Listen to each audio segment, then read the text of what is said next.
Hey, it's Dr. Amanda with Straightsmile Solutions, straightsmilesolutions.com, and it's not a surprise that orthodontics is going extinct. I've been telling you guys it is going the way of the dinos a long time ago. The profession is toast. It's not going to be fully gone, but it's going to be a lot smaller than it was, and it is not going to be the elite profession it was. But it's been like that for the last 20 years, which is why I kind of got out. Whenever I saw the writing on the wall within a few years of when I graduated. Matter of fact, I even saw it even when I graduated. I started noticing things. But I'm really focused on pattern recognition and I see things before other people see them, before trends do. So, anyways, that's just part of being neurodivergent. But in any case, if you haven't, I think most of you have heard the orthos bury themselves, like literally saying the stupidest stuff out loud that makes nowadays, you guys. I get so many requests for podcasts and this and that. Come on my podcast, come on my show. These mommy podcasts and stuff like that where which I love to do this stuff. That's great, but they are angry at the orthos. And sometimes I get the blame and I'm like, "Whoa, whoa, whoa. I'm not one of those dino wino." So we started calling them wino dinos. Wino dino orthos. People started calling them. It's gonna stick. Wino dinos because y'all are dinos. You guys are going extinct because you're burying your own profession and you're whining about it instead of doing what you need to do to fix it. And I've been making content for I would say almost 10 years on how you fix it. It's not that hard. But nobody wants to listen to me, but I'm going to put it out there. Anyways, so if you want to hear a really great Wino Dino podcast, to and there's nothing wrong with this podcast. Like nothing they said was wrong. It was actually right.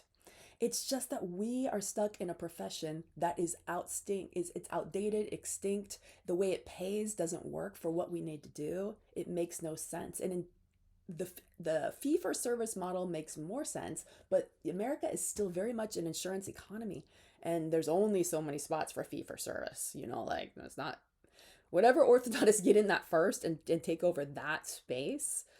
And I hate the thing is I hate the idea of really only serving a privileged community. And like those are the type of patients I hate the most. So that's the hard part. It's like it's the only way to succeed, until things change. But anyways, I'm going to refer you to this podcast.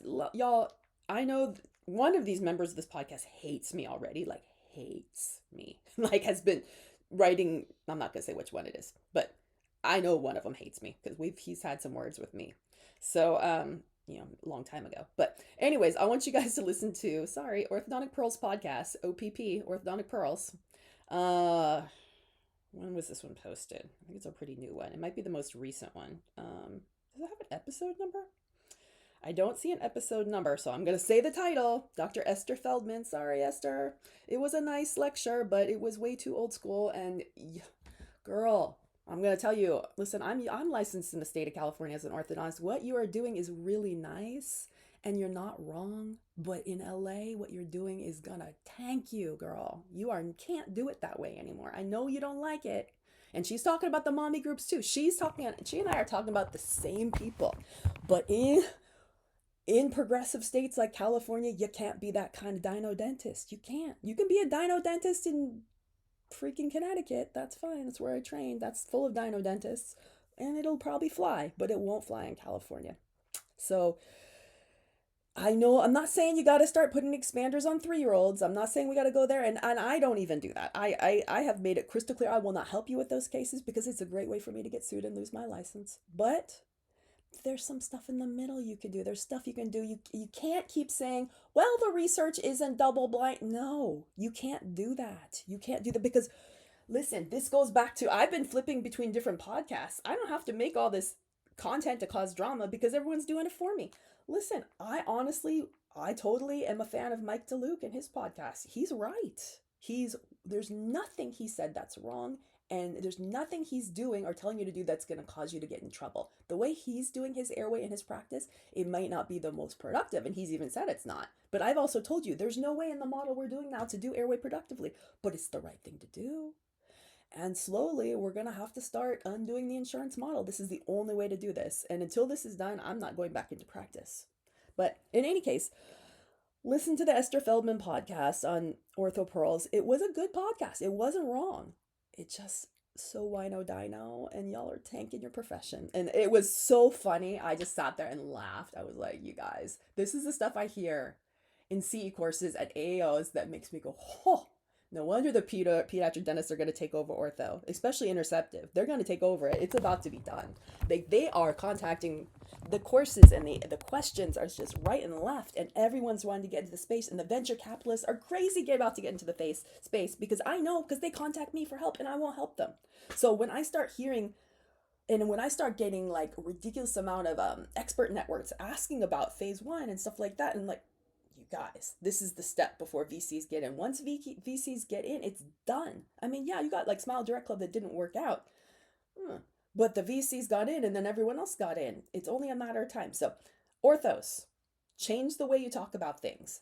You can't say no. You have to come up with better explanations for things.